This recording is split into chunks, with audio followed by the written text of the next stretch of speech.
Hello friends, Technique മലയാളത്തിലേക്ക് വീണ്ടും സ്വാഗതം. ഇന്ന് നമ്മൾ പരിചയപ്പെടുത്താൻ പോകുന്നത് പോക്കോന്റെ ഏറ്റവും പുതിയ മിഡ് റേഞ്ച് സ്മാർട്ട് ഫോണാണ്. പോക്കോ എക്സ് സീരീസിലെ മറ്റൊരു സ്മാർട്ട് ഫോണാണ്. അതും മാത്രമല്ല നല്ല ഒരു ഹാർഡ്വെയറോടുകൂടിയാണ് വരുന്നത്. നമ്മുടെ ഉള്ളത് പോക്കോ X5 Pro. Poco X5 Pro 5G ആണ് നമ്മൾ അൺബോക്സ് ചെയ്യാൻ പോകുന്നത്. അപ്പോൾ പോക്കോൻ്റെ ഏറ്റവും പുതിയ ഡിവൈസാണ് Poco X5 Pro 5G. ഇതിൻ്റെ വിശേഷങ്ങൾ, ഇതിൻ്റെ ഹാർഡ്വെയർ എല്ലാം തന്നെ നമ്മൾ പറയുന്നതാണ്. അൺബോക്സ് ചെയ്ത് കഴിയുമ്പോൾ ഇതിൻ്റെ കളർ പോക്കോ യെല്ലോ കളറാണ് നമുക്ക് കിട്ടിയിരിക്കുന്നത്. അപ്പോൾ അതിൻ്റെ വിശേഷങ്ങളും പറയാം. ഇത്തവണത്തെ ഡിസൈനിൽ കുറച്ച് ചേഞ്ചസ് ഒക്കെ ഉണ്ട്. അതേപോലെ നല്ല ഒരു ഹാർഡ്വെയർ ആണ്. എനിക്ക് വളരെ ഇഷ്ടപ്പെട്ട ഡിവൈസ്. എന്തുകൊണ്ടാണ് ഞാൻ ഈ വീഡിയോയിൽ പറയാം. നല്ലൊരു പാക്കേജ് ആയിട്ടാണ് വരുന്നത്. എനിക്ക് തോന്നുന്നു നല്ലൊരു പ്രൈസിങ്ങും വരാൻ ചാൻസ് ഉണ്ട്. കാരണം പോക്കോ എപ്പോഴും തന്നെ റെഡ്മിയും റിയൽമിനേക്കാളും കുറച്ചുകൂടെ നല്ല കോമ്പറ്റീറ്റീവ് ആയിട്ടാണ് പ്രൈസ് ചെയ്യാറ്. ഓഫ് കോഴ്സ് പോക്കോ റെഡ്മിനെ ഷവോമിൻ്റെയാണ് ഇപ്പോഴും, കാരണം അവരെ സ്മാർട്ട് ഫോൺ തന്നെയാണ് യൂസ് ചെയ്യുന്നത്. എങ്കിലും റെഡ്മിൻ്റെ ഇപ്പം നമ്മൾ റെഡ്മി നോട്ട് 12 Pro 5G ആണ് 25,000 റുപ്പീസിന് താഴെ വരുന്നത്. അതേപോലെ തന്നെ റിയൽമി 10 Pro പ്ലസും വരുന്നുണ്ട് ആ പ്രൈസ് സെഗ്മെൻറ്റിൽ. അപ്പോൾ അതിനും താഴെ ആയിരിക്കും പ്രൈസിംഗ് എന്നാണ് എനിക്ക് തോന്നുന്നത്. എങ്കിലും പ്രൈസ് അനൗൺസ് ചെയ്യുമ്പോൾ നമ്മൾ ബാക്കിയുള്ള ഡീറ്റെയിൽസ് എല്ലാം തന്നെ പറയാം. അപ്പോൾ നമുക്ക് പോക്കോ X5 Pro 5G ഒന്ന് അൺബോക്സ് ചെയ്യാം. അൺബോക്സ് ചെയ്യുമ്പോൾ തന്നെ നമുക്ക് ബാക്കി എല്ലാ ഹാർഡ്വെയർ ആസ്പെക്ട്സും പറയാം. അപ്പോൾ അൺബോക്സ് ചെയ്യുന്നതിന് മുമ്പായിട്ട് ഈ ചാനൽ ആദ്യമായിട്ടാണെങ്കിൽ ആ സബ്സ്ക്രൈബ് ബട്ടൺ ഒന്ന് പ്രസ് ചെയ്യുക. അതേപോലെ തന്നെ ബെൽ ഐക്കൺ ക്ലിക്ക് ചെയ്യുമ്പോൾ നിങ്ങൾക്ക് എല്ലാ വീഡിയോസിൻ്റെയും നോട്ടിഫിക്കേഷൻ കൂടെ ലഭിക്കുന്നതാണ്. അപ്പോൾ നമുക്ക് തുടങ്ങല്ലേ. അപ്പോൾ ഇതാണ് പോക്കോ X5 Proൻ്റെ box package. Poco X5 Pro 5G എഴുതിയാണ്, മെയ്ഡ് ഇൻ ഇന്ത്യ ഡിവൈസ് എഴുതിയാണ്. പോക്കോൻ്റെ ബ്രാൻഡിങ് കൊണ്ട് നമുക്കിവിടെ ബോക്സിൻ്റെ ബാക്കിൽ സ്പെസിഫിക്കേഷൻസ് എല്ലാം എഴുതിയിട്ടുണ്ട്. നമുക്ക് ആദ്യം ഇതൊന്ന് നോക്കാം. ഇവിടെ നമുക്ക് കിട്ടുന്നത് reality flow 120 Hz full HD+ AMOLED display, Dolby vision support ഉണ്ട്. 108 MP പ്രോ ഗ്രേഡ് ക്യാമറയാണ്. സാംസങ്ങിൻ്റെ സെൻസറാണ്. 16 MP സെൽഫി ക്യാമറയാണ്. പിന്നെ ഞാൻ നേരത്തെ പറഞ്ഞ പോലെ സ്നാപ്ഡ്രാഗൺ 778G ഒക്ടോകോർ പ്രോസസ്സറാണ്. 5G ചിപ്പാണ്, 6 നാനോമീറ്റർ ചിപ്പാണ്. നല്ല ഒരു ചിപ്പാണ് സ്നാപ്ഡ്രാഗണിൻ്റെ 778G. പിന്നെ 10 ബിറ്റ് ഡിസ്പ്ലേ ആണ്. 1 ബില്യൺ കളേഴ്സാണ് വരുന്നത്. പിന്നെ നമുക്ക് 7 5G ബാൻഡ് സപ്പോർട്ട്. ഇന്ത്യയിലെ എല്ലാ ബാൻഡ്സും സപ്പോർട്ടഡ് ആണ്. LPDDR4X റാമും UFS 2.2 സ്റ്റോറേജ് സപ്പോർട്ടുമാണ് കൊടുത്തിരിക്കുന്നത്. 67 വാട്ട് ടർബോ ചാർജിങ്, 5000 mAh ബാറ്ററിയാണ് വരുന്നത്. പിന്നെ ബാക്കി ഫീച്ചേഴ്സ് പറയുകയാണെന്ന് ഡോൾബി അറ്റ്മോസ് ഉണ്ട്, ഡ്യുവൽ സ്റ്റീരിയോ സ്പീക്കേഴ്സ് ഉണ്ട്, ultra wide and macro lens ഉണ്ട്, കോർണിംഗ് ഗോറില്ല ഗ്ലാസ് 5 സപ്പോർട്ട് ഉണ്ട്. അതേപോലെ IP53 water and dust protection ഉണ്ട്. നമുക്ക് കിട്ടിയിരിക്കുന്നത് പോക്കോ യെല്ലോ എന്ന് പറയുന്ന കളർ. പോക്കോൻ്റെ ഏറ്റവും ഒരു ട്രഡീഷണൽ കളറാണ്, അല്ലെങ്കിൽ പോക്കോനെ മാറ്റി നിർത്തുന്ന ഒരു കളറാണ് പോക്കോ യെല്ലോ. അതാണ് നമുക്ക് കിട്ടിയിരിക്കുന്നത്. 8 256 GB, അതേപോലെ തന്നെ 6 128 GB സ്റ്റോറേജും ഇൻക്ലൂഡഡ് ആണ്. അപ്പോൾ നമുക്ക് ബോക്സ് ഒന്ന് തുറക്കാം. ബോക്സ് തുറക്കുമ്പോൾ നമുക്ക് കിട്ടുന്ന പോക്കോ എന്ന് പറഞ്ഞ വേറെ ബ്രാൻഡിങ് ഉള്ള ബോക്സ് കാണാം. ഇതിനകത്ത് നമുക്ക് കിട്ടുന്ന ഒരു കേസാണ്, ഒരു സിം ഇജക്റ്റ് പിന്ന് കാണാം നമുക്കിവിടെ. അതേപോലെ തന്നെ നമുക്ക് ഇവിടെ ഒരു കേസാണ് കിട്ടുന്നത്. കേസിൽ 2 നാനോ സിം കാർഡാണ് വരുന്നത്. SD കാർഡ് സപ്പോർട്ട് ഇല്ല. പിന്നെ സാർ വാല്യൂ വേണ്ടവർക്ക് സാർ വാല്യൂ ഞാൻ എഴുതി ഇവിടെ വായിക്കാം.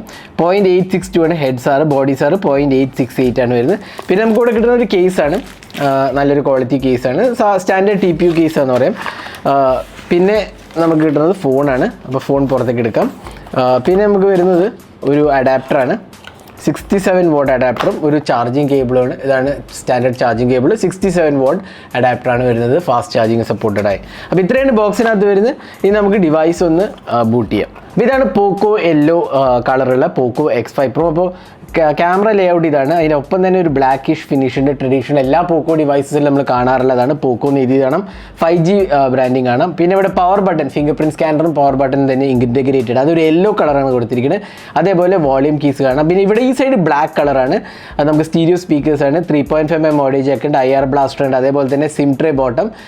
2 SD കാർഡ് മാത്രം, 2 സിം കാർഡ് മാത്രമേ ഉള്ളൂ. SD കാർഡ് സപ്പോർട്ട് ഇല്ല. അതേപോലെ USB Type-C പോർട്ടും സ്പീക്കർ യൂണിറ്റുമാണ് വരുന്നത്.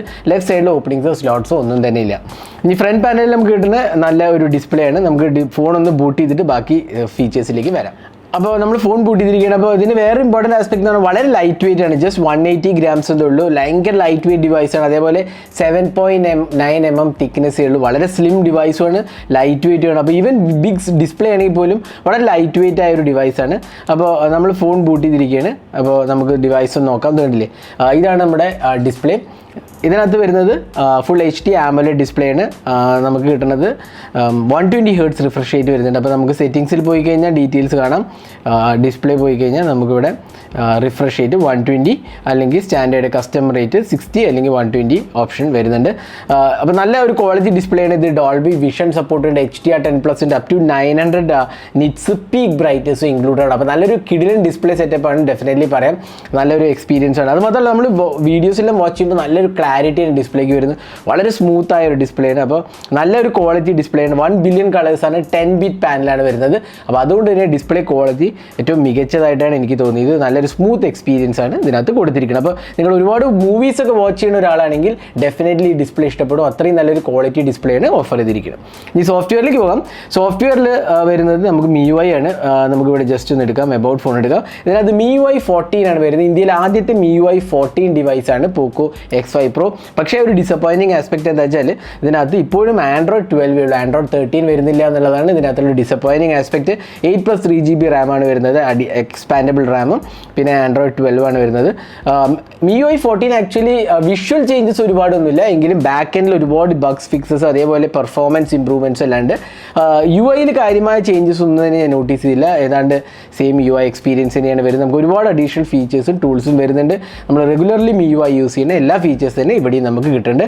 പിന്നെ ആപ്പ് ഡ്രോവർ പോക്കോ ലോഞ്ചറാണ്. കുറച്ച് പ്രീ ഇൻസ്റ്റാൾഡ് ആപ്സ് ഡെഫിനറ്റ്ലി ഉണ്ട്, എന്നാലും കുറഞ്ഞിട്ടുണ്ടെന്ന് വേണമെങ്കിൽ പറയാം. കുറച്ച് പ്രീ ഇൻസ്റ്റാൾഡ് ബ്ലോട്ട്വെയർസ് ഇതിനകത്തും ഇൻക്ലൂഡഡ് ആണ്.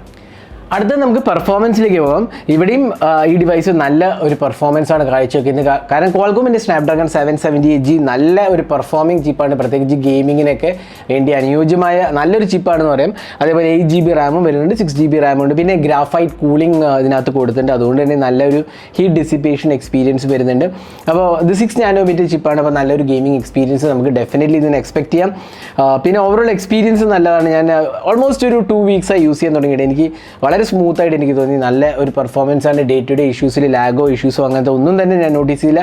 LPDDR4X റാമും UFS 2.2 സ്റ്റോറേജ് സപ്പോർട്ടുമാണ് ഇതിനകത്ത് കൊടുത്തിട്ടുള്ളത്.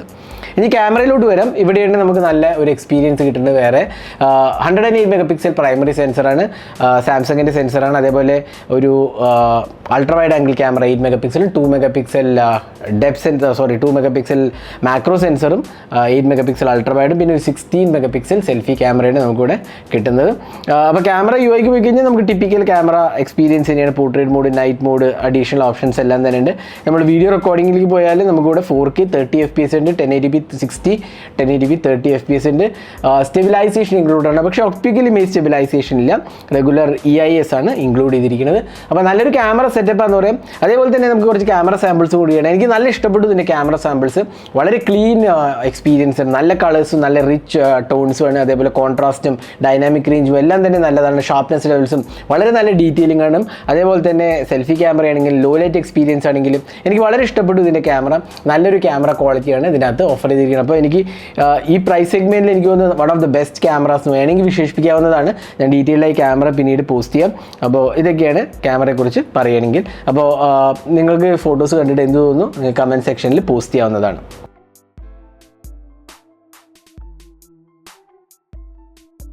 ഇനി ഇത് ഫോണിനകത്ത് വരുന്നത് 5000 mAh കപ്പാസിറ്റി ബാറ്ററിയും 67 വാട്ട് ചാർജിങ് ആണ്. പ്രോബ്ലി ഒരു 45 to 50 മിനിറ്റ്സിനകത്ത് ചാർജ് ആവുന്നതാണ് എനിക്ക് തോന്നുന്നത്. കാരണം സ്റ്റാൻഡേർഡ് 67 വാട്ട് ചാർജേഴ്സ് ഒക്കെ ഈ ടൈമാണ് എടുക്കാറ്. അപ്പോൾ ഇതിന് ആ ടൈം എക്സ്പെക്ട് ചെയ്യാം. നമുക്ക് 5000 mAh ബാറ്ററിയും അതേപോലെ നല്ല ഒരു ബാറ്ററി ലൈഫ് ഡെഫിനറ്റ്ലി നമുക്ക് എക്സ്പെക്ട് ചെയ്യാം. അപ്പോൾ ഇതായിരുന്നു പോക്കോ X5 Proൻ്റെ ഒരു അൺബോക്സിങ് ഹാൻഡ്സ് ഓൺ വീഡിയോ. അപ്പോൾ ഓവറോൾ നല്ല ഒരു ഡിവൈസായിട്ട് എനിക്ക് തോന്നിയത്. പ്രത്യേകിച്ച് നല്ല ക്യാമറ, നല്ല ഡിസ്പ്ലേ എക്സ്പീരിയൻസ്, സോഫ്റ്റ്വെയറും പെർഫോമൻസും നല്ല. പക്ഷേ Android 12 എന്നുള്ളതാണ് വേഗം ഒരു പോരായ്മയായിട്ട് എനിക്ക് തോന്നിയത് നമ്മുടെ ടെസ്റ്റിങ്ങിൽ. Android 13 ഡെഫിനറ്റ്ലി വേണമായിരുന്നു. പിന്നെ അപ്ഡേറ്റ്സിൻ്റെ കാര്യം പറയുകയാണെന്ന് വെച്ചാൽ 2 അപ്ഡേറ്റ്സ്, മേജർ അപ്ഡേറ്റ്സും 4 years ഓഫ് സെക്യൂരിറ്റി പാച്ചസുമാണ്. ആ 2 അപ്ഡേറ്റ്സിൽ ഒന്ന് Android 13 ആയിരിക്കും. അപ്പം ടിപ്പിക്കലി പറയുക വെച്ചാൽ നമുക്ക് ഒരു വേർഷനേ മേജർ കിട്ടുള്ളൂ. കാരണം ഒരെണ്ണം 13 ആണ്, അതിപ്പോൾ ഓൾറെഡി റണ്ണിങ് ആണ്. അത് ആക്ച്വലി 13 വരണമായിരുന്നു ആണ് എനിക്ക് തോന്നുന്നത്. കാരണം ഇപ്പോൾ 2023 ഫെബ്രുവരിയിൽ ഇറങ്ങുന്ന ഫോണാകുമ്പോൾ ഡെഫിനറ്റ്ലി Android 13 വേണം. അവിടെ നമുക്ക് കിട്ടുന്നില്ല. അതൊരു പോരായ്മയായിട്ട് ഡെഫിനറ്റ്ലി പറയാം. ബാക്കി എനിക്ക് തോന്നുന്നു നല്ലൊരു എക്സ്പീരിയൻസ് ഓപ്ഷൻസ്, പ്രത്യേകിച്ച് ക്യാമറാസ് എനിക്ക് വളരെ ഇഷ്ടപ്പെട്ടു. പിന്നെ നല്ല ലൈറ്റ് വെയ്റ്റ് ഡിസൈനും നല്ലൊരു ഫീലും അതേപോലെ ഡിസ്പ്ലേ ക്വാളിറ്റിയും വളരെ മികച്ചതായിട്ട് എനിക്ക് തോന്നിയത്. അപ്പോൾ നിങ്ങൾക്ക് ഈ ഡിവൈസിനെ കുറിച്ച് എന്ത് തോന്നുന്നു? നിങ്ങളുടെ അഭിപ്രായങ്ങളും കമൻറ്റ് സെക്ഷനിൽ പോസ്റ്റ് ചെയ്യാവുന്നതാണ്. നിങ്ങൾക്ക് ഡിവൈസ് ഇഷ്ടപ്പെട്ടോ അതോ ക്യാമറാസ് എങ്ങനെയുണ്ട്, എല്ലാ കാര്യങ്ങളും നിങ്ങൾക്ക് കമൻറ്റ് സെക്ഷനിൽ പോസ്റ്റ് ചെയ്യാവുന്നതാണ്. അപ്പോൾ ഈ വീഡിയോ നിങ്ങൾക്ക് ഇഷ്ടപ്പെടുന്നതായിരിക്കും. കൂടുതൽ വീഡിയോസിനായി ചാനൽ സബ്സ്ക്രൈബ് ചെയ്യുക. സബ്സ്ക്രൈബിനൊപ്പം തന്നെ ബെൽ ഐക്കൺ ക്ലിക്ക് ചെയ്യുമ്പോൾ നിങ്ങൾക്ക് എല്ലാ വീഡിയോസിനെയും നോട്ടിഫിക്കേഷൻ കൂടെ ലഭിക്കുന്നതാണ്. അപ്പോൾ thanks for watching. Hope to see in our next video. Have a great day.